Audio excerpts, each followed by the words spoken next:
বৃদ্ধ থেকে শুরু করে একদম শিশু পর্যন্ত সবাই রাজপথে ছিল।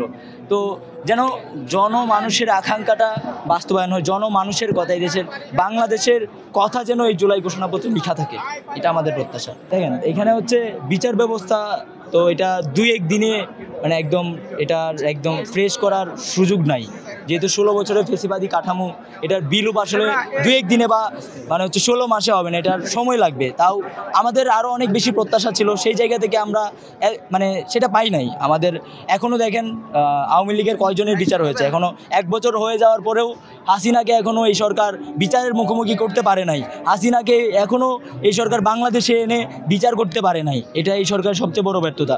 আমাদের যে ভাইয়েরা শহীদ হয়েছে, আমাদের যে ভাইয়েরা আহত হয়েছে, সেই জায়গা থেকে আমাদের প্রত্যাশা ছিল এই সরকার দায়িত্ব গ্রহণের পরপরই বিচার কাজ শুরু করবে, কিন্তু সেটা আমরা পাই নাই। আমরা ১ বছর পরেও দেখতে পাচ্ছি মানে আওয়ামী লীগের খুনিরা মানে দেদারসে চলতেছে, বিভিন্ন জায়গায় এখনও হামলা করছে, এখনও হুমকি দিচ্ছে।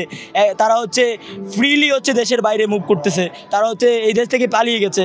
তো এই সরকারের কনসার্নের বাইরে বা হচ্ছে এই রাষ্ট্রযন্ত্রের কনসার্নের বাইরে একজন কখনোই দেশ ত্যাগ করতে পারে না।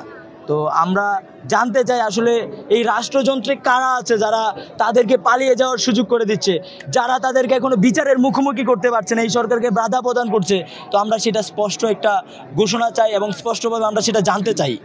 তো ১ বছর পরে আমরা আমাদের আকাঙ্ক্ষিত বিচারটুকু পর্যন্ত পাই নাই, সেখানে দেশের রাষ্ট্রের সংস্কার কতটুকু পাবো সেটা আসলে যেখানে বিচারেই পাই নাই, সেখানে হচ্ছে এই দেশের সংস্কারটা আসলে মানে একটা প্রশ্ন থাকে যে আদৌ কি সেই দেশের সংস্কারটা কতটুকু হয়েছে।